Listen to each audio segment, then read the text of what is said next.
So shall we start now? Sure, if you're ready. Okay, so is this your first time to be in Japan? Yes, it is. So what is the impression about this country? It's wonderful. It's beautiful. It's a beautiful country. Came here at the right time with the cherry blossoms. Oh yeah, it's Yes. maybe the best season. Yes. So I got lucky. That's great. It's beautiful, and everybody's so hospitable and gracious here. It's been wonderful. So have you seen the cherry blossom? And A little bit, yeah. Yes. Yeah, there's a garden at the hotel. It's beautiful. where are you staying at? The new Otani. Okay, that is great. Okay, so how did White Empress start? Was it more like a Paul's project in the beginning? Yes, yes. Yeah, Paul decided a few years ago that he wanted to kind of start something different. And so he was working on White Empress concurrently while he was in Cradle of Filth for a while before he decided to make it his main project. So now it's a full-time band? Yes, it is. So it's not a project anymore? No, it's our full-time band, it's our full-time musical, you know, it's my number one priority, it's his number one priority. Yeah.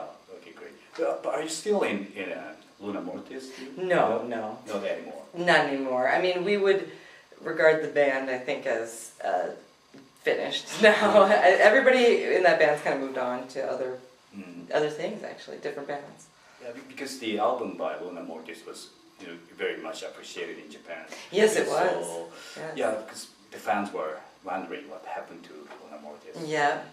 Yeah. I mean, I think in the end we tried to do a couple of reunion shows in 2013, and they went pretty well. But I think we all had different goals in that band, and it just we could never get it to work quite right. And I think everybody's happier now that there's no, we're all still friends. It's just that we couldn't gel. Everybody had their own idea of what they wanted to do, and it just it just couldn't continue the way it was, unfortunately. But it's like a progression for everybody in the band. Yes. Okay, that's great. But your looking is completely different from these days. So, what is the concept of the White Empress? Are you playing the character or? Well, it's certainly an avatar, isn't it? It's really. I look at it as like. I think it's really important, especially in the States right now, to make extreme art and to be subversive and to be different. And I recently did an interview for a documentary about masked bands, and one of the points I made in that is that the costuming allows you to be more involved in the character. It gives a different stage presence. I mean, the White Empress is her own character in fiction. We have a lot of writings about it. We have a guy working on a graphic novel, and with some amazing artwork like that. So she has her own character that doesn't exist in reality.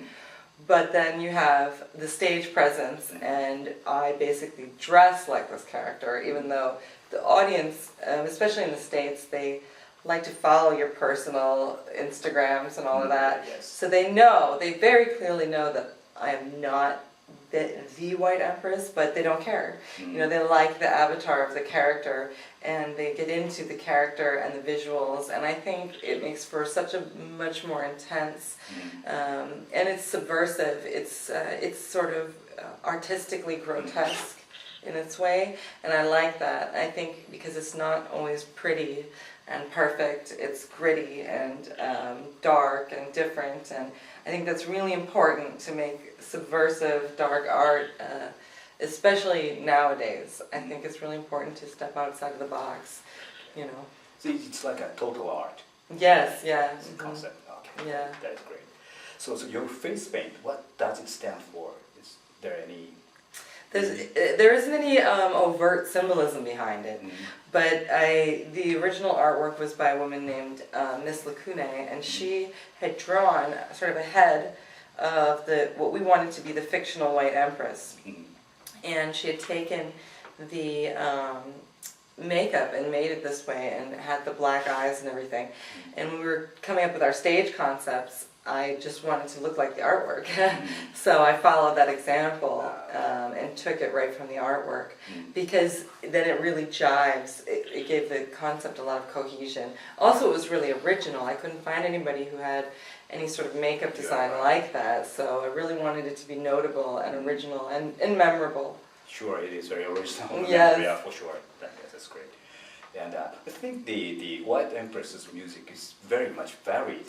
So Yes. Where do you draw the inspiration? From everything. I mean, from all different genres of metal. I like that we haven't pigeonholed ourselves into a subgenre. I think you can get creatively limited when you do that. One thing that's kind of always, what I think is amazing about metal is that under the genre of metal, under that umbrella, you have all these different subgenres. And what we didn't want to do is say, okay, we're a black metal band, or we're a death metal band, or this. We didn't want to do that. We wanted to not limit ourselves creatively based on a set subgenre.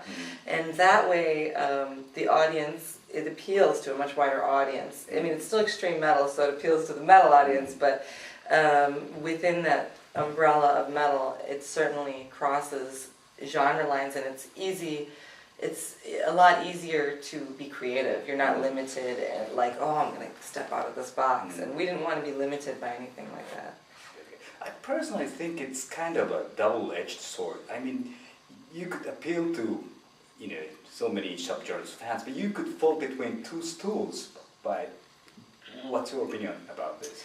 I think that it's time for people to stop pigeonholing themselves. Because how many times are you going to put out a black metal record that sounds like every other black metal record? And how original can you really be after 20 years? You can't. So I think that in the end, it's the best thing to do, because I think it's 2015 and we have to do something with metal that's creative and fresh and innovative. And everybody's heard the same thrash metal album 15 times. Everybody's heard the same power metal album, this and that. And there's comes a point where, well, what do we do with metal now? And I think we're just trying to do something different. It is a double-edged sword, because people go, what are you? Are you a black metal band? I mean, who do we put you with? A little bit, we do get a little bit of that. But at the same time, most of the feedback has been very positive, because it's like, it doesn't sound like anything else. And so on that note, people can't just lump us in with a group of bands and we stand out. We don't get lost in the shuffle, Okay. Yeah, that is great. I think that's more artistic. Now you don't have to stick to the music business. They prefer to be pigeonholed for the marketing. Yes, yes.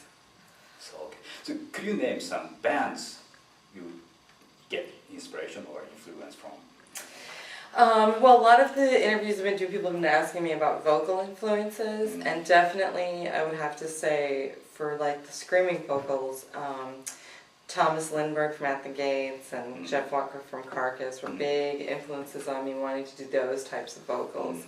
Extremely intense. They just conveyed a lot of intense emotion that when I heard it, you couldn't convey those same feelings with other types of vocalization. There's just stuff you can't convey with regular singing, and that really made me really want to do that.